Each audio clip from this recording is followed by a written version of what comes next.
Bonjour peuple du Seigneur, bienvenue dans ce partage. Comme tous les matins, nous voici ce matin dans la présence de notre Dieu et nous voulons écouter les nouvelles qui nous viennent du royaume, ce que le Seigneur a prévu pour nous. Nous glorifions Dieu pour son amour, ce n'est point parce que nous surpassons en nombre tous les peuples que l'Éternel s'est attaché à nous et qu'il nous a choisis, car nous sommes le moindre de tous les peuples, mais parce que l'Éternel nous aime, parce qu'il a voulu tenir le serment qu'il avait fait, dit la Bible, quelle grâce, le disait l'apôtre Paul. Ce matin, nous allons parler de la proportionnalité et de la réciprocité. Dans 1 Jean, le chapitre 4, le verset 17 et 19, il est écrit « Tel il est, tel nous sommes aussi dans ce monde, c'est en cela que l'amour est parfait en nous, afin que nous ayons de l'assurance au jour du jugement. La crainte n'est pas dans l'amour, mais l'amour parfait bannit la crainte, car la crainte suppose un châtiment, et celui qui craint n'est pas parfait dans l'amour. Pour nous, nous l'aimons parce qu'il nous a aimés le premier. Dieu nous a choisis au milieu d'une génération perverse. Par amour, en retour, la preuve de notre amour à son égard et l'obtention du pardon doivent obéir à une règle selon le principe de proportionnalité et de réciprocité.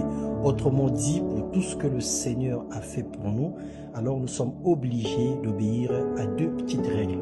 La première règle de la proportionnalité, ça veut dire que si quelqu'un dit « j'aime Dieu » et qu'il est son frère, c'est un menteur.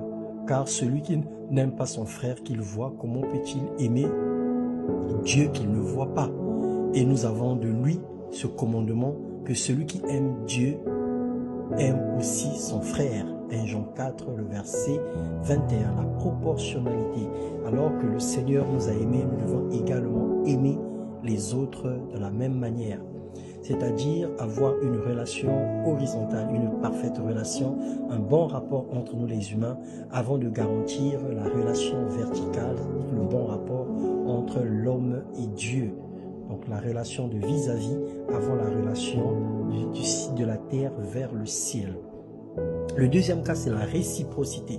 Si vous pardonnez aux hommes leurs offenses, votre Père Céleste vous pardonnera aussi.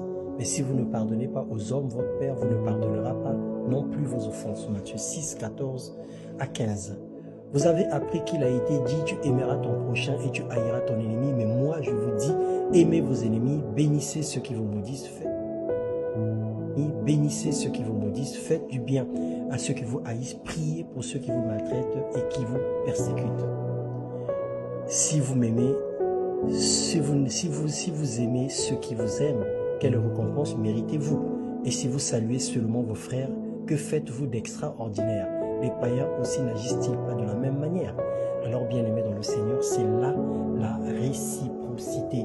Ça veut dire que le Seigneur nous traite de la même manière que nous traitons les autres. Le Seigneur nous rend la même chose telle que nous l'avons également donnée. Donc, soyons donc patients comme notre Père Céleste est patient. Aimons sincèrement les autres et pardonnons véritablement dans le nom de Jésus-Christ. Bien-aimés dans le Seigneur, Dieu n'est pas injuste pour oublier tout ce que nous faisons, alors que l'injustice ne nous arrête pas de faire le bien, que le mal qui environne le peuple de cette génération ne nous empêche pas de croire au Seigneur Jésus-Christ, parce qu'il est le véritable Dieu. Que le Seigneur nous fasse grâce de comprendre ces choses dans le nom de Jésus-Christ. Amen.